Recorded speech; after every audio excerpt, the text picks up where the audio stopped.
It's like,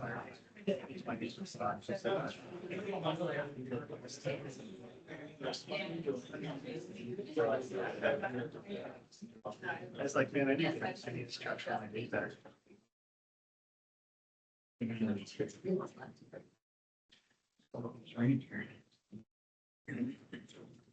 Are we good? Whenever you're ready.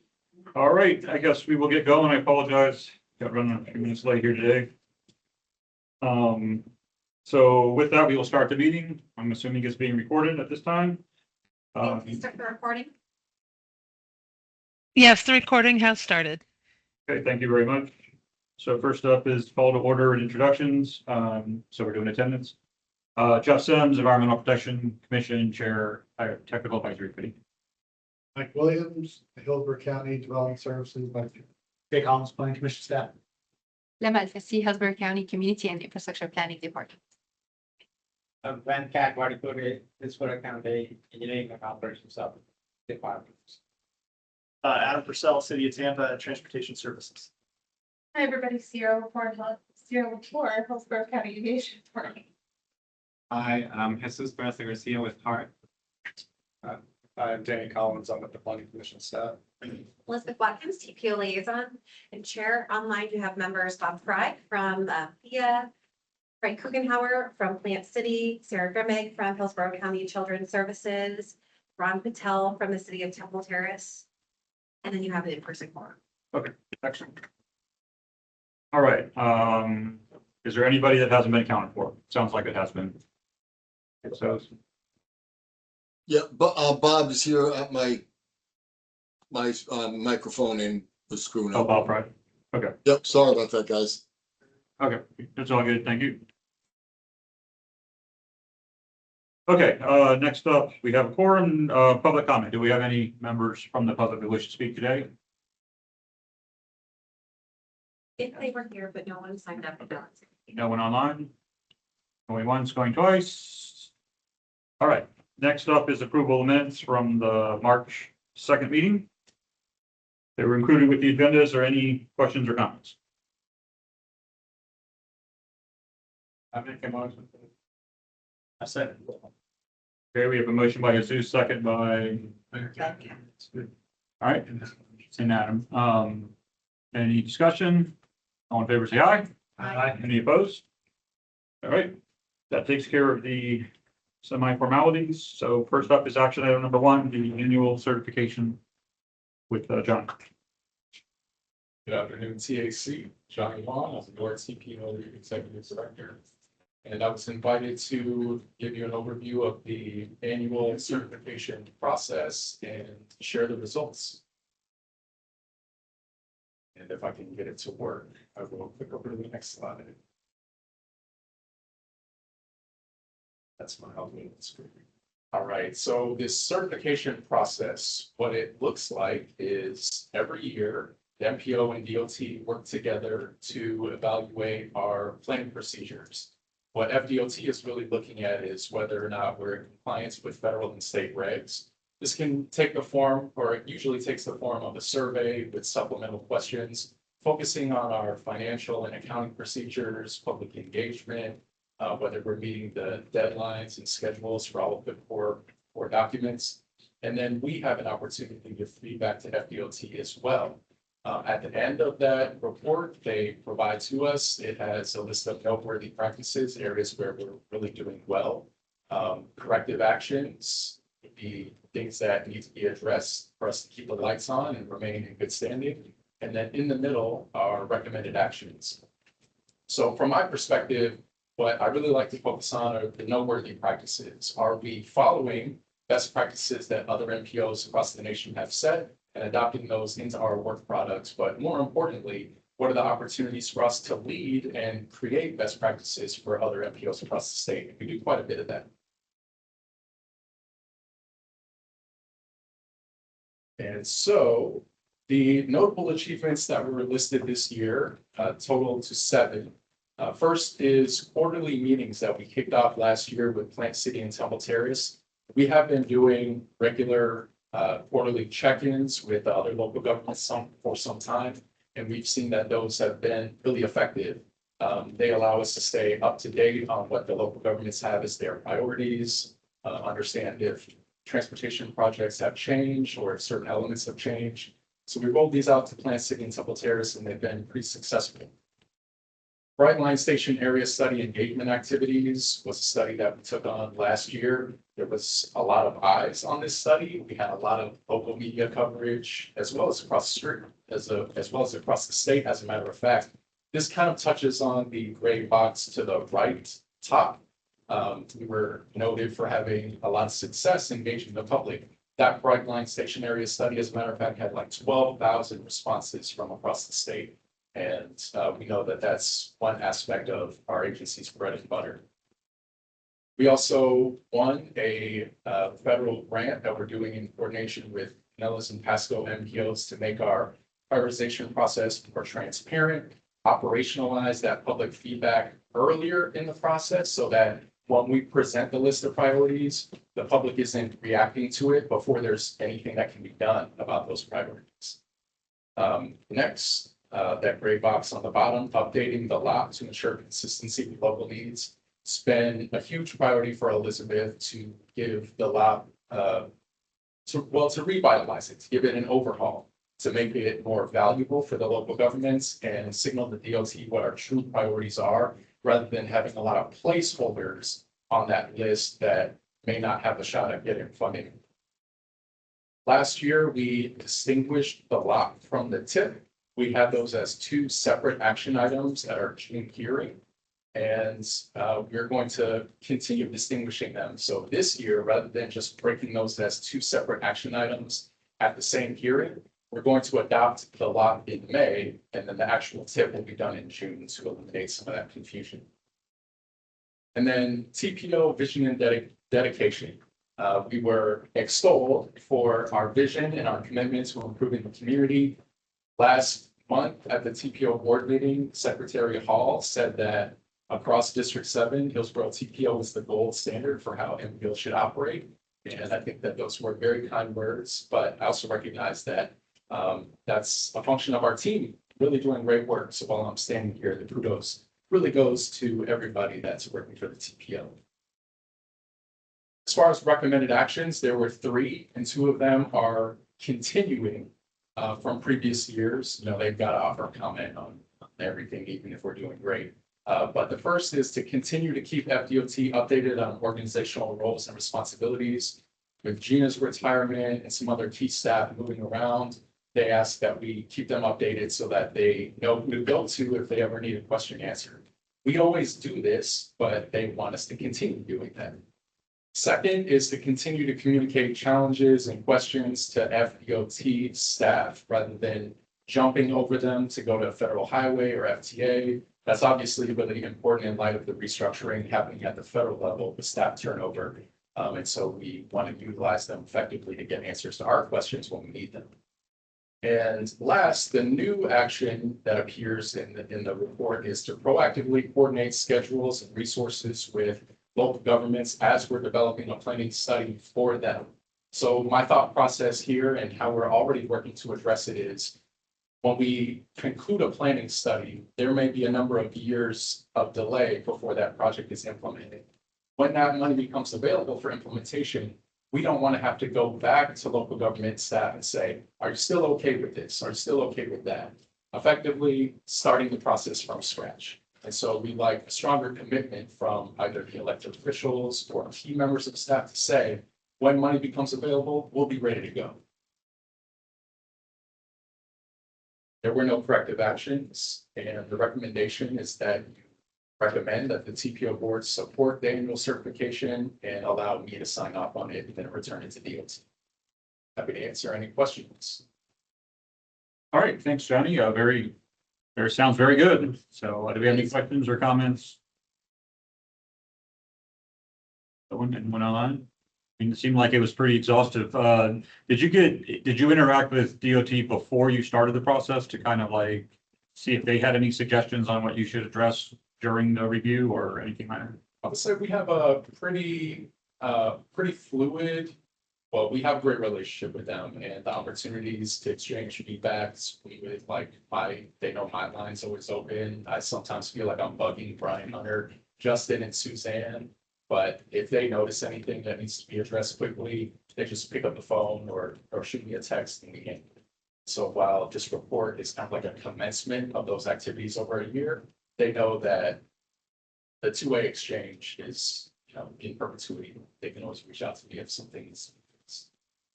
That sounds like it would fall under the communication recommendation they had, which is probably something that goes in almost every report, because everybody can always benefit from that. But no, some of the quotes you gave and the gold standard is certainly a complimental quote to have given. So, that's excellent. Yes, sir. And I do appreciate from the city's perspective that the great communication on the LOP and the UPWP. That, that your staff's been great reaching out, making sure that we understand the asks so that when we make the request, it's a focused request and we're not just lining up projects to line up projects. So I appreciate the great communication on the LOP. Yeah, likewise. Yep. All right, hearing no other comments or questions, with that, we're looking for a motion as shown on the screen. Oh, it's Jay Collins. I'll make a motion to recommend that the TPO board support my glasses on, the annual joint certification of the TPA. Second. Second, Jesus for the second. Any discussion? All in favor, say aye. Aye. Any opposed? All right. All right, thank you. Thank you. Next up is the Barris Avenue multimodal safety study.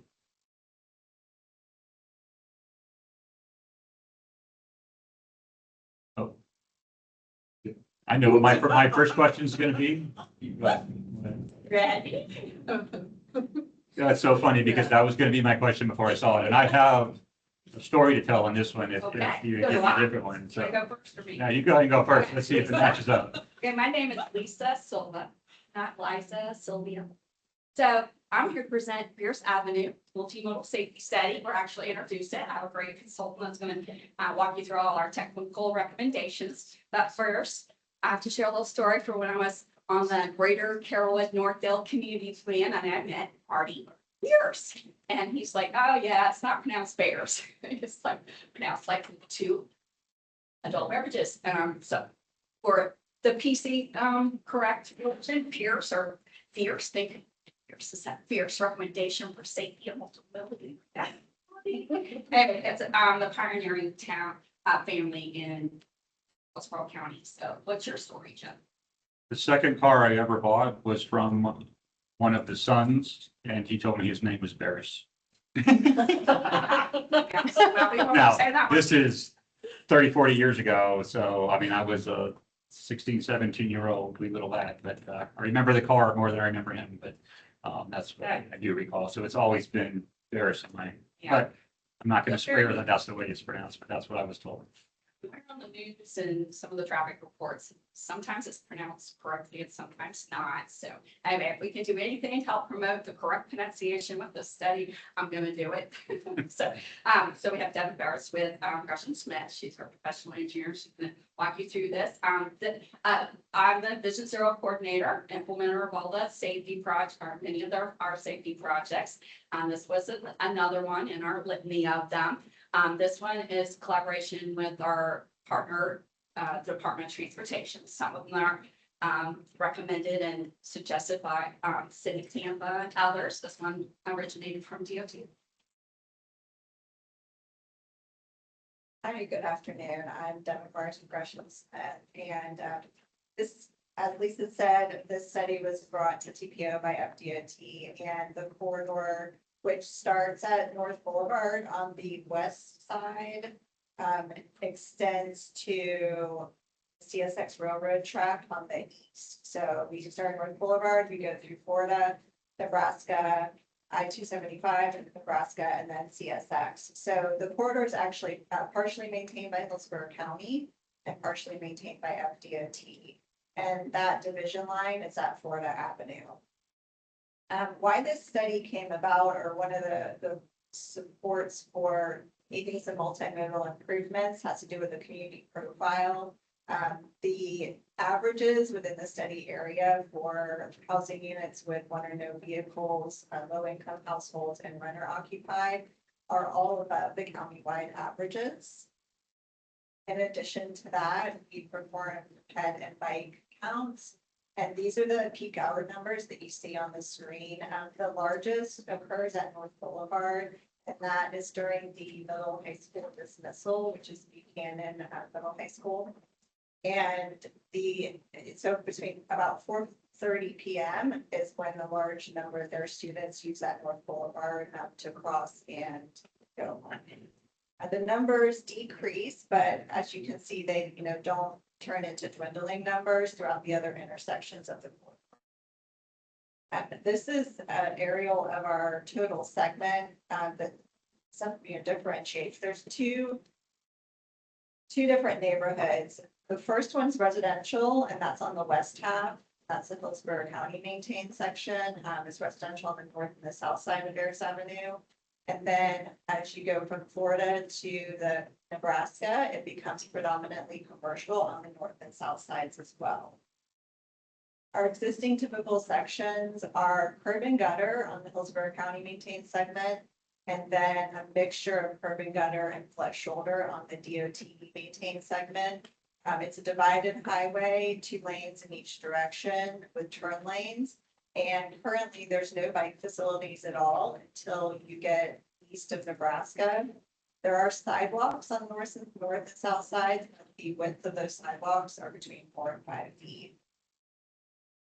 We performed a field review as part of this study, and some notable observations is that there's a lot of multimodal activity. You see a gentleman here on a scooter who's actually choosing to cross mid-block. In addition to that, we have some abandoned utility poles that are blocking some of the sidewalks. We have a number of ADA ramps and push buttons that are not ADA compliant. And the sidewalks that go under the I-275 overpass are quite narrow. They're about 3 feet wide. And in addition to that, at the end of the corridor where we cross the railroad tracks, there's no sidewalk. So there's a sidewalk gap within the CSX right away. Our bike and pedestrian level of stress analysis resulted in a score of 4, which is the highest stress level that a corridor can receive. That a lot of that has to do with not having adequate facilities for the volume of the pedestrians. The speed of the road is 45 miles per hour, and mainly the sidewalks are quite narrow. Our crash analysis revealed there are a number of pedestrian crashes between Florida Avenue and I-275. They're all occurring because of mid-block crossings. So they are not choosing to use either the signals at Florida or I-275. They're crossing mid-block. And it resulted in 1 fatality, 2 incapacitating, and 2 injury crashes. For our bicycle crashes, all of them occurred within marked crosswalks at either driveways or intersections. And some of them were the driver was at fault, so it was failure to yield. Other ones, the bikes were crossing within the marked crosswalk, but they didn't have the right of way at the time. They didn't have the crossing walk sign. And our vehicular crash trends are a very high number of nighttime crashes at 42% of the high injury occurring in the evening. Just to give you a gauge, 30% is more of an average number, so anything over 30% draws our attention. And then also red light running crashes, which a lot of those occurred at the I-275 signals. We did perform an operational analysis to compare existing conditions to the changes that we're recommending to some of the intersections, and then also the changes that DOT is one day planning to make at the I-275 interchange. And overall, it was a positive result. There was a decrease in delay at Florida and Nebraska, and then there was a currently I-275 is 2 signals, so one on either side of the overpass. DOT's current plan in the future, although it's not currently funded, is to bind that into 1 signal. So the through queues will be eliminated that are blocking the adjacent signals. So let's get into our proposed improvements. We broke this up between corridor-wide improvements versus intersection-specific improvements. Our first one is to address what multimodal facility would be most appropriate along this corridor. And our recommendation is to provide a shared use path on the north and the south side. So this would be replacing the existing sidewalks with a much wider path that could be used by pedestrians and bicycles. Our second corridor wide is lighting. A lot of that has to do with that high number of nighttime crashes that I just spoke about. And our safety improvements are reducing lane widths to 11 feet, which can be supported with the current speed limit. Replacing street trees that are within the median right now within the Hillsborough County segment.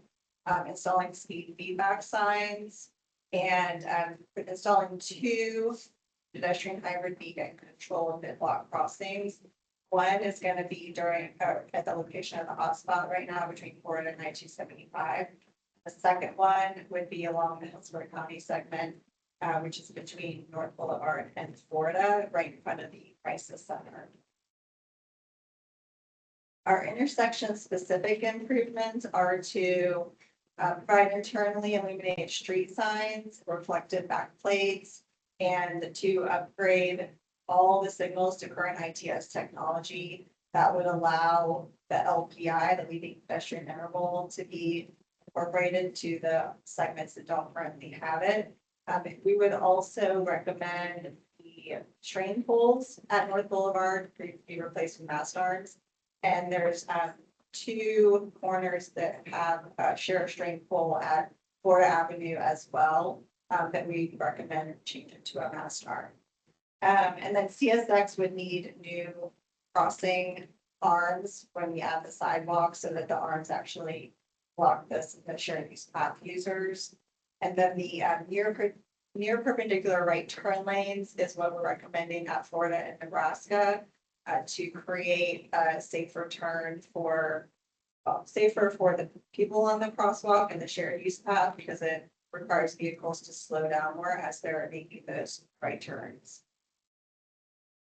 Here's some graphics showing our recommended improvements. All of these show the improvements that I just mentioned. This is starting at North Boulevard. You see the new mast arms at the North Boulevard intersection, the shared use path on the north and south sides. This remains the same as we head to the east. Our first pedestrian hybrid beacon mid-block crossing is in front of the crisis center. This did not have a crash history. We chose this location because we observed a lot of people crossing there. And that is also a location that's pretty far away from the nearest signal control crossing. This is Florida Avenue. The main improvements are the near perpendicular right turn lanes on 3 of the lanes. And again, those are only added where there's a right turn lane there today. This is our pedestrian hybrid beacon mid-block crossing where those fatal pedestrian mid-blocks are occurring right now between Florida Avenue and I-275. This is a future look at the I-275 overpass where one signal is combined into 2 signals is combined into 1. This is from 275 to Nebraska. Nebraska Avenue will receive the same near perpendicular right turn lanes, and then we have sidewalks extending through the railroad right away. We prepared existing and proposed typical sections. The top is the existing typical section and the bottom is the proposed. The main difference between these two is replacing the sidewalk with a shared use path. So we're hoping to get a 7.5 foot to 10 foot wide shared use path between North Boulevard and Florida. Then from Florida to I-275, it would be a 9 to 12 foot shared use path. This is the future look at the I-275 overpass. Part of DOT's future project would be to replace the bridge deck, and the spans would be much wider, which would allow for wider sidewalks under the overpass. And this is the last segment of the corridor, which is I-275 in Nebraska, that we're hoping to get 8 to 12 foot shared use paths. And our request is that, recommend the TPO board approve Pierce Avenue multimodal safety study. All right, thank you. Do we have questions? When you describe the crash data, what is the timeline you look at? 2 years, 3 years, or 5 years? 5 years. Okay, so you might need to, Yeah, 2021 through 2025. so 5 years, one petrol. For the pedestrians. Yes, Then, you said the bridge deck is up for replacement. What is the timeline? DOT does not have funding for any of the improvements right now. So that's the only answer that we've gotten from them.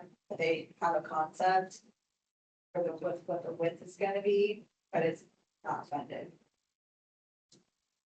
Okay, and the reason is, because of the congestion. I was involved with the Dale Mabry and also this Bears Avenue, creating the dual layers and all those things, way back in 97, so. I have a question, just out of curiosity, when you talk about a lot of them being easy crashes, do you know how many of the vehicular ones were impaired drivers?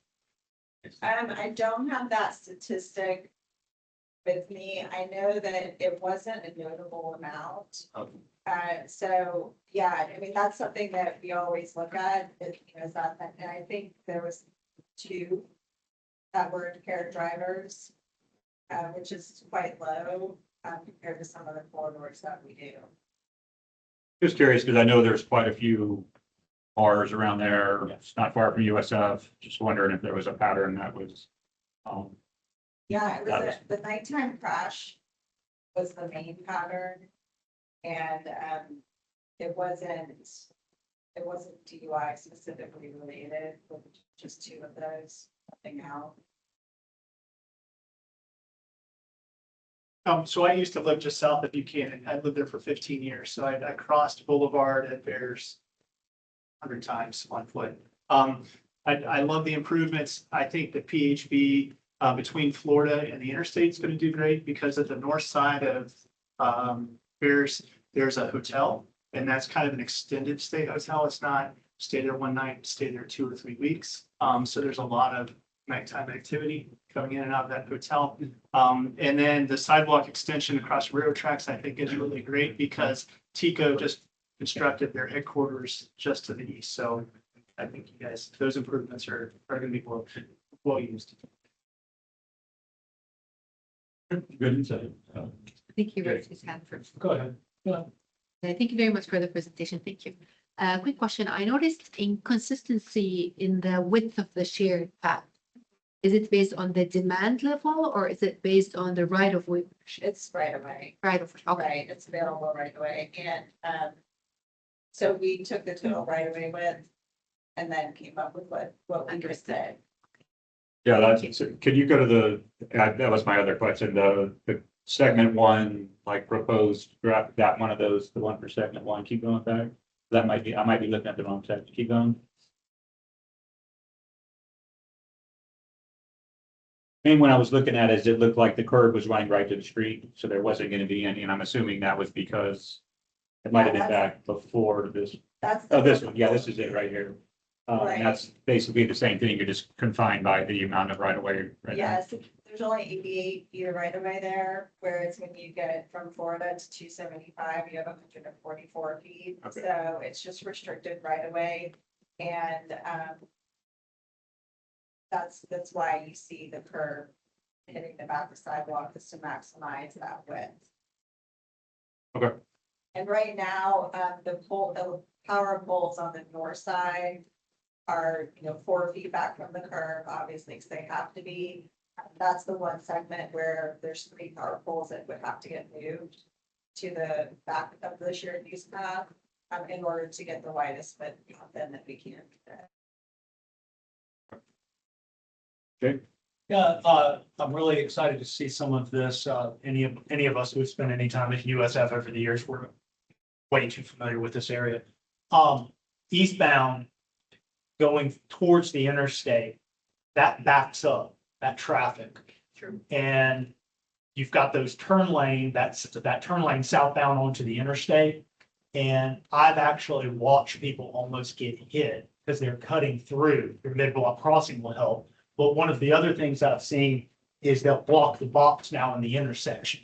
And they'll basically use the turn lane to get on the interstate as a Q jump to go around everybody, just like they do on Hillsborough, right?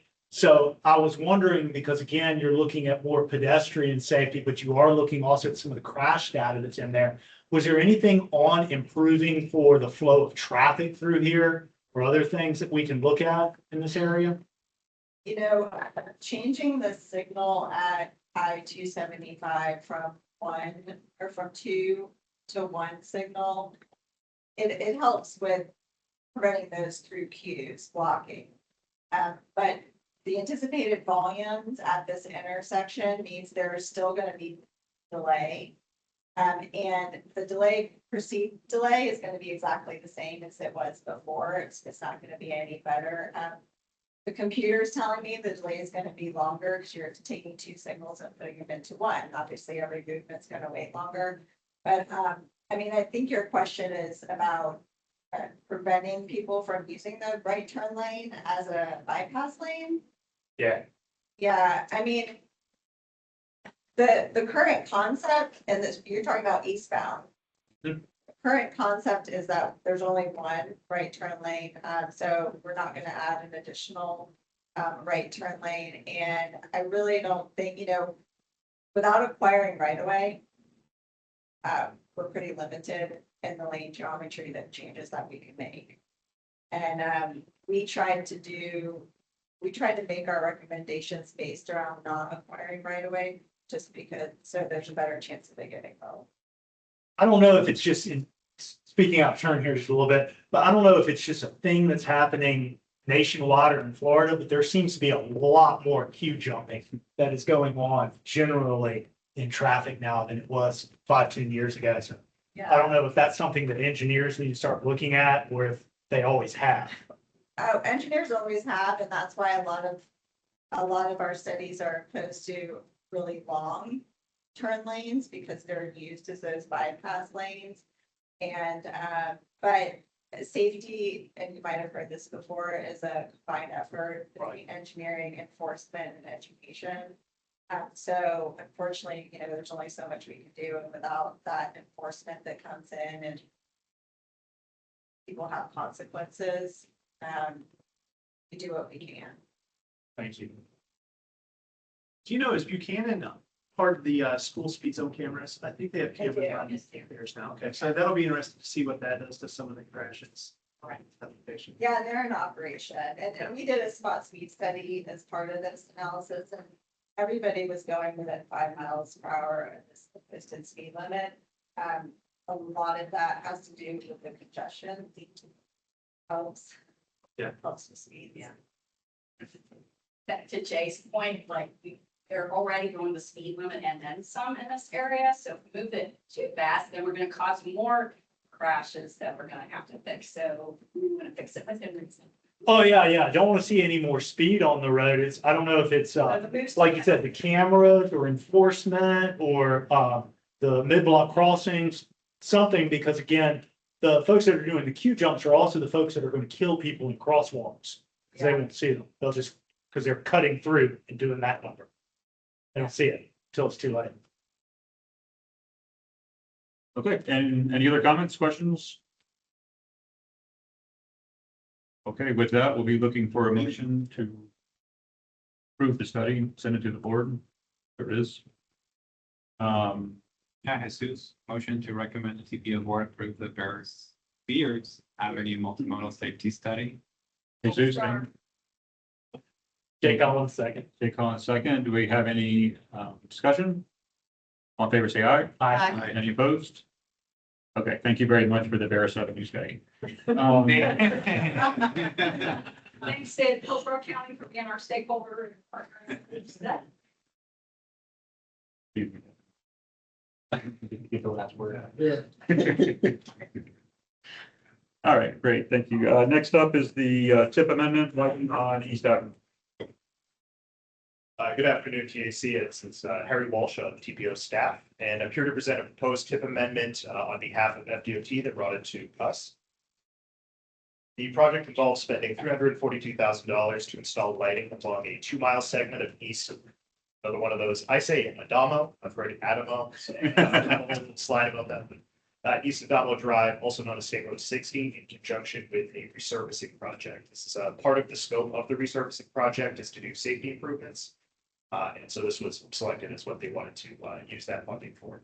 And the construction is ready to go upon approval, and they anticipate that with starting relatively soon, it can be completed by August 2026 to be ahead of the school year. So this may be a little light to see, but here are 3 pictures that are relevant to the project. The one on the left is the context of this project in Hillsborough County overall. The second one, we zoom into the project area specifically. You see it's directly north of the Selden Expressway between North 22nd Street and east of US 41. And then on the right, we have an example provided to us by the FDOT project manager of the type of lighting that we installed, fairly standard.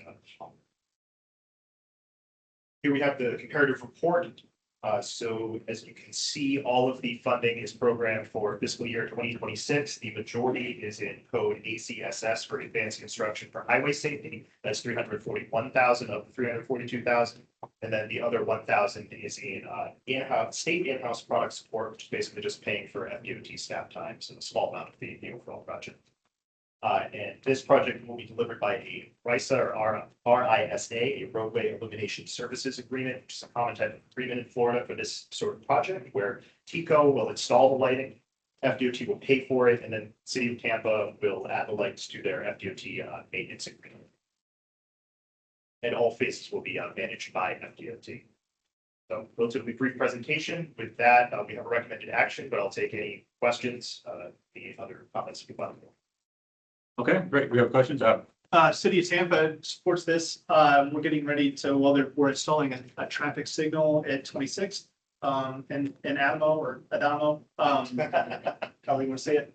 So we expect to introduce some more pedestrian activity in the area and additional lighting will benefit that. So that the 26th is going to become part of a complete streets project down into Palmetto Beach. It's going to go up and connect to the Green Artery.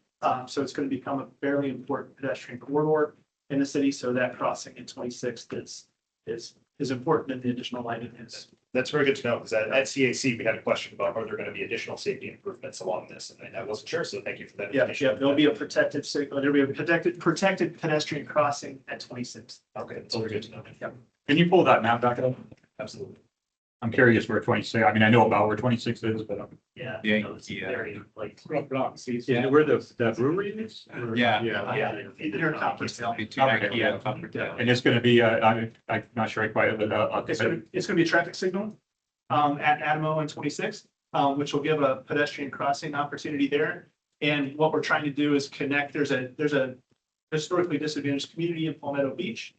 We've got a raise grant that we're doing complete streets projects as part of that. And one of those complete streets is 26th. So 26th will come up and connect.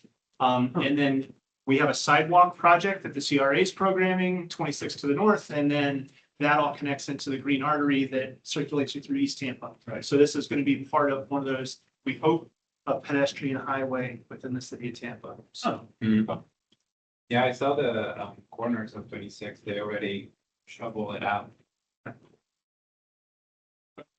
Interesting.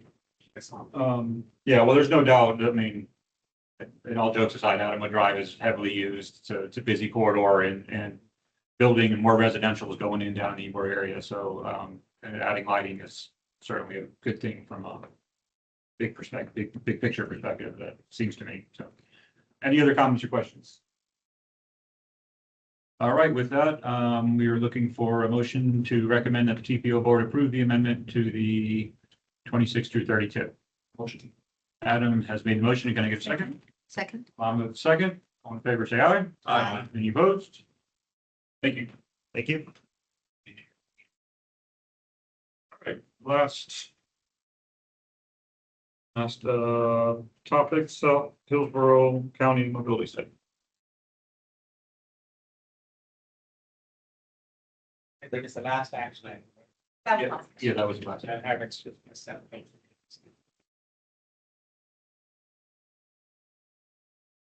afternoon. I am Stephanie Queen with HCR. I will be presenting on this today, but Megan from Hillsborough County, I don't know if she wants to kick us off.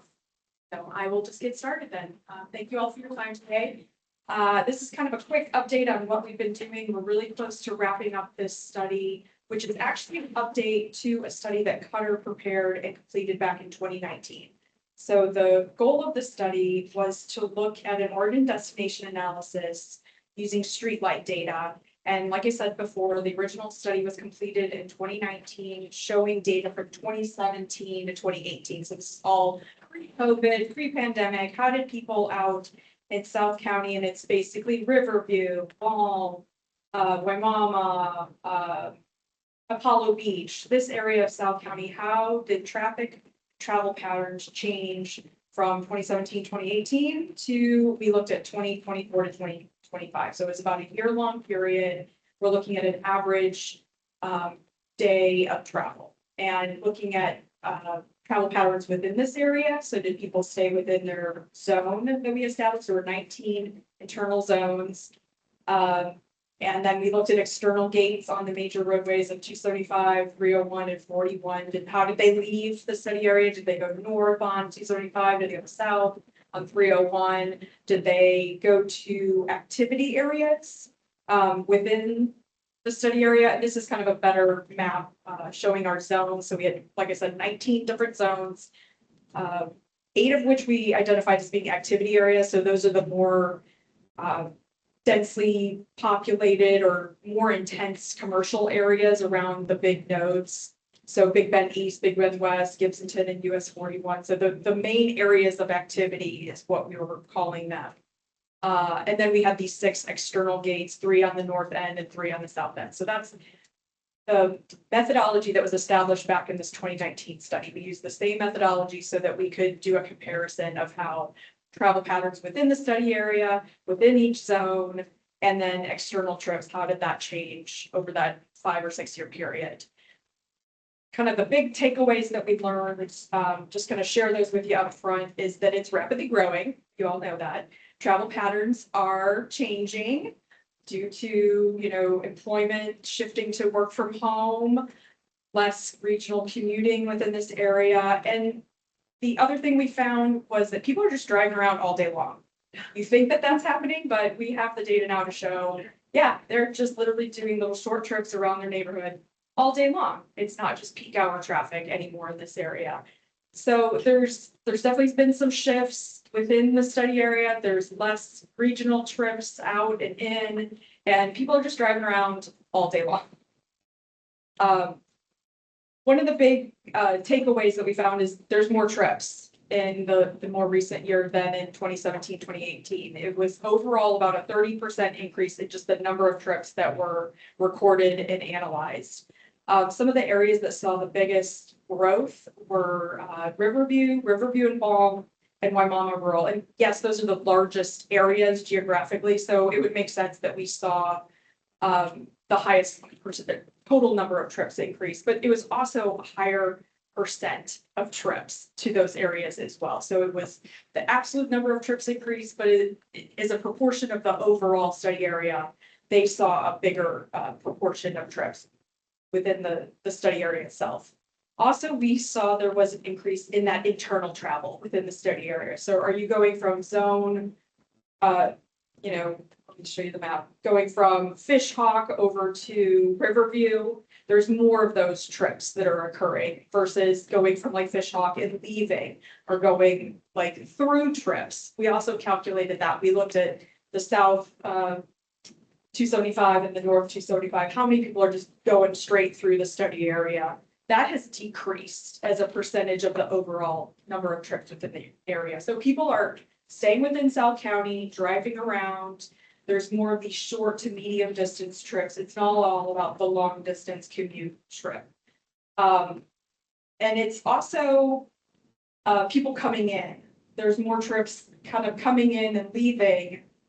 But they're not as much as the trips that are starting and staying within the trip. So there's an increase in all trips, but the biggest percentage of increase of trips that start and end within the study area itself. The other thing that we saw was, like I said, that external gate trips decreased. And prior, the first analysis period, the northern gates were about 21% of all the trips that happened. And it went down to about 17%. So that means people either entering or leaving the study area, they were primarily leaving via the northern end, as we would expect that, you know, they're driving the Tampa downtown or up to 75 or elsewhere in Tampa Bay. That kind of shifted. There's less people leaving via the north gates. We're also seeing there was a slight increase in people leaving via the southern gate. So that's kind of interesting, showing that it's not just all traffic in and out on the north end. There are more people leaving and exiting the study area down to 75 or down 41 or 301. Then the other kind of interesting note that we found in looking at the origin destination analysis was the intra-zonal. So these are trips that start and end in the same zone. About 70% of all trips in Fishhawk start and end in the same zone. So if you live out in Fishhawk, you've been out there, there are a lot of people just starting and ending their trips in that same area. The other zones that we saw a lot of this internal intrazonal was Fishhawk, like I said, Apollo Beach, Riverview, and Sun City. So there's a bunch of people just doing these short trips within their neighborhoods. So they're not leaving, they're not going for far distance, they're staying within that vicinity of where they live, work, or shop.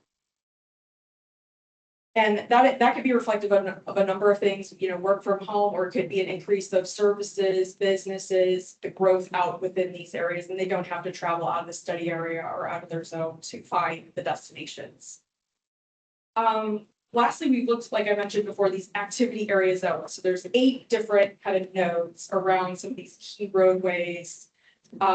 In the northern end, those zones kind of saw a decrease in the number of trips to and from there. So Gibsonton Drive and I-75, Gibsonton and US 41, and then Big Bend West, they actually saw a decrease in the percent of overall trips. It may not be a decrease in the number of trips to that zone, but percentage wise, the trips aren't all, you know, going there for their shopping needs. There's other destinations now within South County, specifically in the southern end, that are seeing more people coming in and out to get destinations. I know there's like a new Walmart, a lot of new stores and things that have been built over there in the last 6-7 years.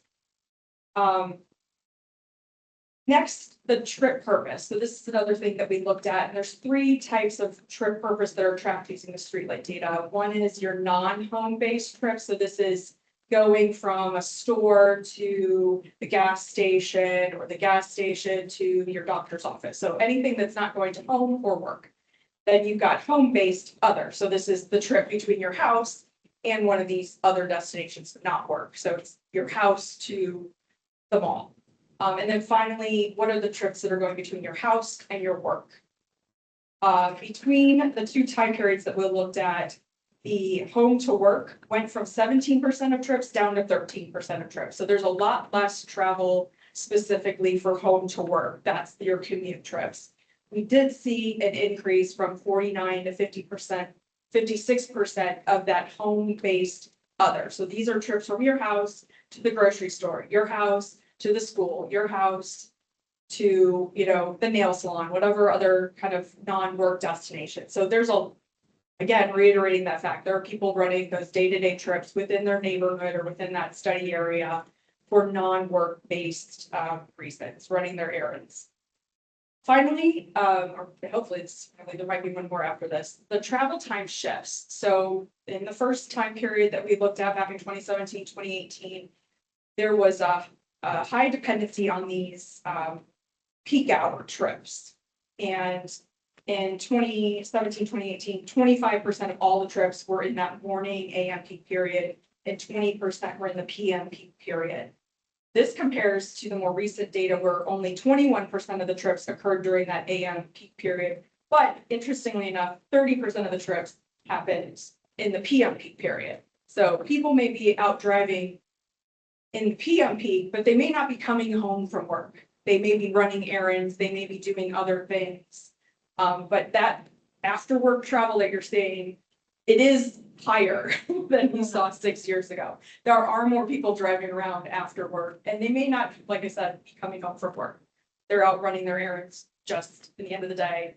One of kind of the interesting factoids I know was, and it varies by zone. So Sun City Center, they used to have all the trips were in the morning, as you might expect from an older population. And that has kind of shifted to more spread throughout the day too. So we do have all that data that kind of shows the different neighborhoods and communities, how their travel patterns have also kind of shifted and changed over that 6-year time period. But it is, you know, some of the things that you would expect to see still occur, but it does kind of reassure, like, man, there are a lot of people out here driving.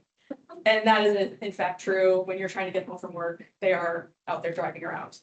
Like I said, there was an 89% increase in those PM peak hour trips between 3 and 7 PM versus only an 8% increase in the total number of trips.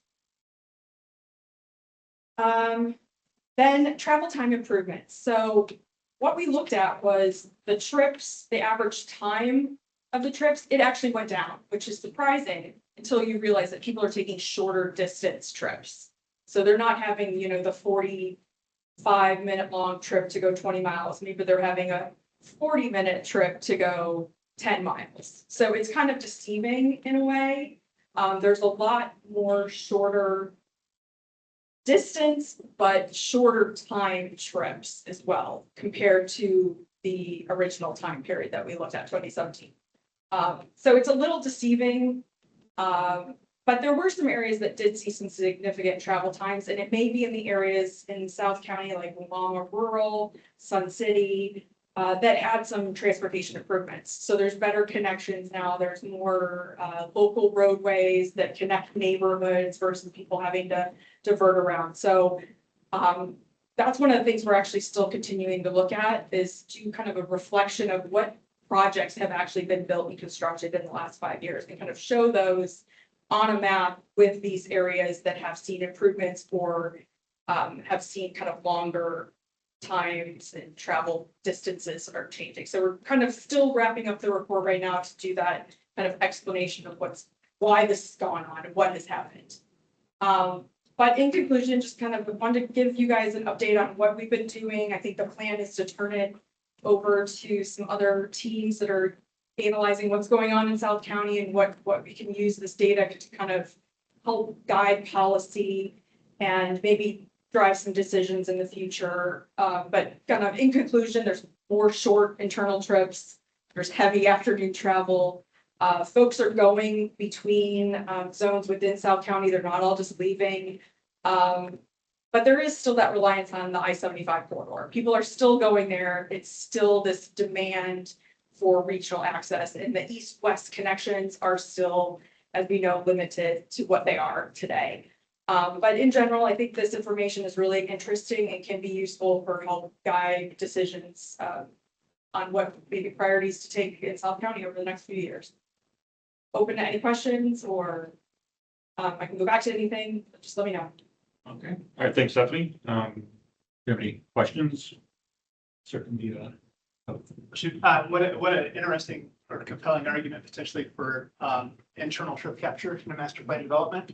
Fishhawks capturing 70% of his trips. That's a neat case study. So that, and then you noted what's happened out there infrastructure wise. I know the Fort Hamer Bridge over the Manatee River. It's just south of South County. Okay. That was it didn't exist 15 years ago. It was 2-lane and then it was 4-lane. Okay. So, and that was between kind of very rural access to the east and I-75. So there was a big gap on the Manatee River that focused you to one of those two extremes, and they put a bridge in the middle. So that might affect travel patterns. That's interesting, because I know usually we're looking at like, what are the constraints on the Alphaya River, but. Yeah, getting across the Manatee River to get down, I think, I forget what road is it. 70 or there's a big east-west road in Manatee County. It's one of the counties. that provided access to, so. And that way you don't have to cross the Manatee River on I-75. Yeah. So. Thanks for the presentation. It was interesting because you kind of confirmed what we have seen in our own like studies and analysis, like people just stay there. I mean, there's still need for a regional connection, and I say that because some people say there is no. So we still have our Brandon to South County route. The challenge is serving those internal trips. Like, how do we better serve them? Unfortunately, our service down there is going away in June, the internal one. But we're looking at what we could replace it with because there is a need. Like, no doubt. So thanks for sharing that. Yeah, and maybe if I could interject, we're still kind of wrapping up the report, and the other thing that we've looked at, that's not in this presentation, but it will be in the final report, we're looking at the building permit data, residential and non-residential, because some of the interesting things we were saying is specific to these activity areas, if there was a way to like capture trips within these smaller geographic areas. We weren't really seeing a lot of building activity in these 8 different zones over the last 5 years. So that's something, land use policy, if you're trying to capture trips within, the area where there's more commercial retail, maybe the policies can help drive mixed use growth in these areas. So that's another thing that we're going to pull in to the kind of conclusions is what's the land use implications of this transportation decision making that would maybe trickle down into transit provision or other kind of policy decisions on multimodal. When you said you haven't seen much building, are you saying commercial? Commercial, Okay. or residential, actually, like I've got it, and this will be part of the report, and I think the plan is to share it with you all once it's wrapped up in the next few weeks, but there's not, within the zones itself, there wasn't a lot of residential business or residential building activity within those 5 years that we looked at. Really? Yeah. Because our office is, Outside of it, yes, but within the geographies that we're showing on this map of like, Waimama downtown or Sun City Center, within those specific areas, it wasn't as high of residential, activity as, for example, was it Riverview and Balm, which is number 11, I think, on this map. That's just off the charts. okay, yeah, because Balm and outskirts Waimama, we get the applications for clearing the land to build residential, and it's constant. Yes. They're just, so, and I'm sure that's part of the explanation for the increased afternoon traffic is because people are passing through Sun City to get there. And there are people that are working, and it's just crazy how much growth we've seen. I don't know the numbers. I see it from a different perspective, but I just know we get the complaints about the noise and dust and all the stuff for construction, but I don't have numbers on how many actual houses. I just know it's, and like. The total that I looked at, but each year it went from in 2021, it was 5,600 total building permits, residential. And then last year, 2025, it was 1,900. So it's been kind of slowly decreasing from the peak in 21 for all of the study area. It wasn't like zone by zone. Yeah, some of it's been semi-built out in areas, but, and then even the Waimama, the watershed area there, but now again, you looked at 20, I know of the last year, it's, going crazy. There might have been a lull, but yeah, there's been a lot. And along that lake where they built a new high school, the biggest high school in the county, I know that's blowing up. And they've got Lennar Homes is building, and they're building all around that area, but I mean, not done yet. It's on the horizon. It's gonna, I'm sure is gonna be a congestion problem. And I think some of these things too are interesting because I know when I'm not out there all that often, but I do avoidance in a lot of these areas, and I try to do anything I can to avoid the Sun City exit and the Big Bend exit because of how congested and everything gets. And I wonder how many other people are looking for the more rural route to get back without having to, get bogged down in that. So I think all of those could play into it because there's just a lot going on out there. On both sides of 75, but especially the Waimama side. Anyway, sorry. No, I think. Jay? So this is all very interesting because humans are patterned. So you put something new into the environment and the pattern changes. And so that's what you're showing. So one of the things I was wondering about, because it's compare and contrast. So the geography is the same from what Cutter did. Yes. And so, because obviously we expanded the urban service boundary, well, we did, and the Board of County Commissioners expanded the urban service boundary and took in those areas of Waimama and Balm. So I was wondering, because that is where all of that growth is coming from right now on South County. So it's got that in it. So that, because that was going to be my thing that I was interested in, because again, additional people, additional cars. So you may have the percentages change, but you still have the more trips. You're just looking at where those trips are now distributed. Whereas 5-10 years ago, they might have been distributed outside of the study area. Now they're within the study area. So where, I mean, is it just that, okay, now we have that data and you pass it on to other folks? Or is that it? Or is there a recommendation out of this about the way in which we look at land use, transportation, and other things? We were not charged with making a recommendation other than kind of where I ended up here is what these patterns kind of suggest. And there's a lot of ways you can look at this. Right. Yeah, and I think the goal of the county, maybe Megan can chime in here, the goal is to kind of update the study, look at how the patterns have changed, and then share that with the partner agencies to dig into it a little bit differently or to expand upon it. And we looked at, there's a lot of data points, and I think how you use them is up to the agencies, I guess. But we did not have a specific recommendation other than it does look like the travel patterns are showing internal trips, so it shouldn't just be about the regional connectivity in this area. While it is still important you do that, you should also do the evaluation of connecting different, zones or providing that internal trip capture in some capacity if there's a need for a different type of multimodal service. Thank you. Yeah, I think I can add to that, Stephanie. So this is Megan Winchester. So I'm the project manager for this project on the Hillsborough County side. But yeah, I think Stephanie explained it. So essentially what the purpose of this update is because we know there have been all these changes in South County. We wanted to look at the data to see how we could just see how it changes. And then take that information and see if it can be applied and really kind of use this study as background information in order to make certain changes or recommendations. There wasn't anything that specifically came out of this, but it was more so that, we know that a lot of things are happening in the area, like the USA expansion and things like that. So it's mainly just to have kind of background information that could help prove that we need other types of improvements, not just regional, like big regional connectivity projects and things like that. Thanks, Megan. Big things. Just curious, did you do like, was there any number on the population change on the same area between that study and this one, or maybe the number of household changes?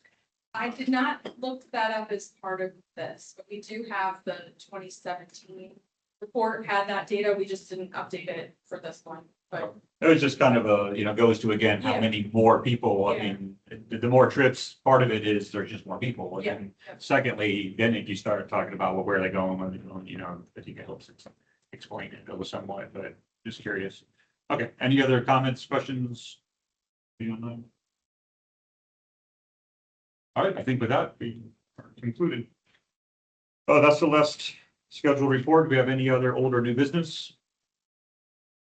I'm going to briefly put in my plug for our annual clean air fair. I'm going to mention it next meeting, but it is on the 7th, so it would only be like 3 days warning. So if you're interested in coming, you probably would know a month ahead of time. So anybody that's interested, let me know, but it'll be here in downtown Tampa again. Our 25th anniversary, there's always a transportation component as part of it. So anybody that wants to be part of it, if you want information, please let me know. That's it for me. Anybody else? We're going to be presenting. Pardon me? We're going to be presenting during the Clean Air Fair. Presenting. No, like sharing one of our projects. Oh, yeah, exhibiting. Yeah. Outdoor event. But yeah, it's free to attend, free. I just got some plants and trees, so that are, free with a smile and handshake. You can have one. So anyway, okay, thanks with that, we will conclude the meeting. Thank you. Thank you.